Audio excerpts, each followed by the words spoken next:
Välkommen till Bandjournalen där vi hittar det senaste, nyaste och mest häftiga kanske som rör Kiss. Kaffet är som sagt upphällt och vi ska idag hantera en 46-årig försenad sågning av Paul Stanley. Vi ska kolla in en efterlängtad lösning för liveboxen. Och sen så ska vi kika på vad Ace Frehleys gamla kompgrupp gör i Australien inom kort. Och sen så har vi ny litteratur att lägga i hyllan. Och en rejäl uppdatering ifrån Let Me Know-poddfabriken. Men vi börjar med ett klassiskt klagomål från absolut högsta ort. Det här handlar om Paul Stanley som har varit ute i pressen och skickat in en rejält försenad sågning av omslag från 1980. I en ny intervju konstaterar The Star Child att Unmasked-omslaget suger. Det är alltså samma serieomslag som vi alla nördar, älskar och tycker fantastiskt mycket om. Men så vi kan bara konstatera att åsikten och smaken är som baken. Sen har vi haft en följetong på den berömda Alive-boxen, den här tunga jäkeln som väger hur många kilo som helst. Och att det har varit ett problem med Blu-ray-skivan i den här superdrucksboxen. Och det som har varit ett problem har ju varit ljudet, Dolby Atmos-mixen. Men nu är det fixat, nya skivor håller på att skickas ut, inte bara till oss som har klagat utan även till er andra också. Så ni bör ha fått ett mejl ifrån lämplig återförsäljare. Och inte bara det ska jag säga. Många av oss har fått en bonus, nämligen en Alive t-shirt. Den här, som ni redan har, men nu har ni en till. Och vad har vi sen? Jo, vi går över till live-sektionen och vi har ett projekt som verkligen maxar nördkvoten. De musiker som agerade kompgrupp åt Ace Frehley,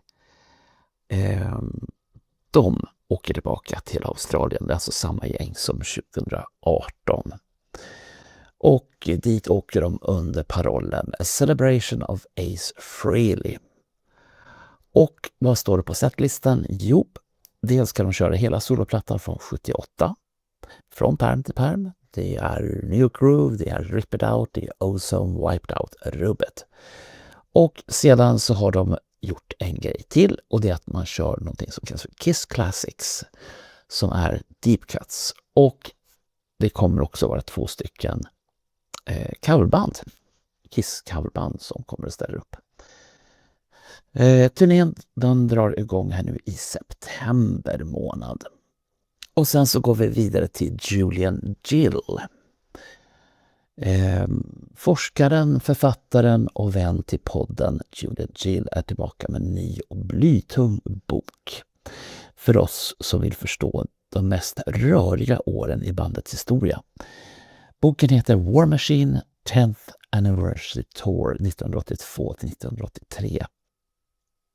Och den tar vid exakt där The Elder slutar och Bill Aucoins avhopp från bandet. Och täcker hela uppbyggnaden av Vinnie Vincent-eran fram till augusti 1983.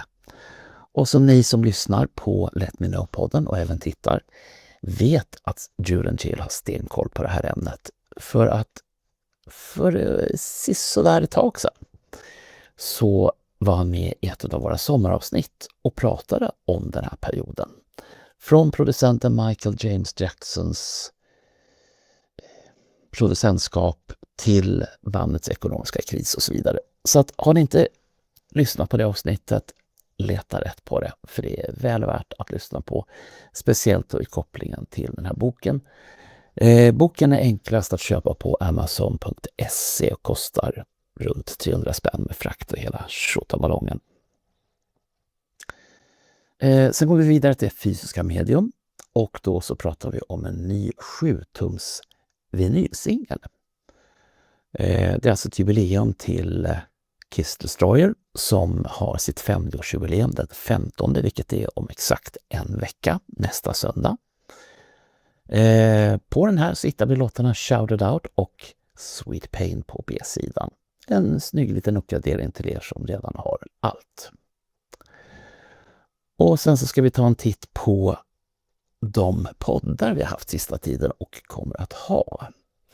I fredags klockan 6 så släppte vi vår utlovade sammanställning ifrån skivmässan i Solna, där Marco och jag går runt och trakasserar besökare på ett eller annat sätt. Och så tar vi djupa dopp i skivbackarna för att se vad finns det för kissgrejer på en skivmässa. Och redan nu kan jag väl passa på att tacka alla er som står ut med oss ordkrävande. Och sen så var det ju igår Melodifestivalfinal i Sverige. Kissradan gick på högvarv, garanterat. Vi noterade flera starka kisskopplingar under sändningen. De ska vi prata om inom kort i ett specialavsnitt av Two Timer. Det är alltså den serien som vi får vara, hur ska jag säga, otrogna på ett eller annat sätt. Och det kommer finnas en del överraskningar, så att det är väl värt att hålla ögon och öron öppna till. Och vet ni vad? Det var allt för idag. Vi syns snart igen. Ha det gött!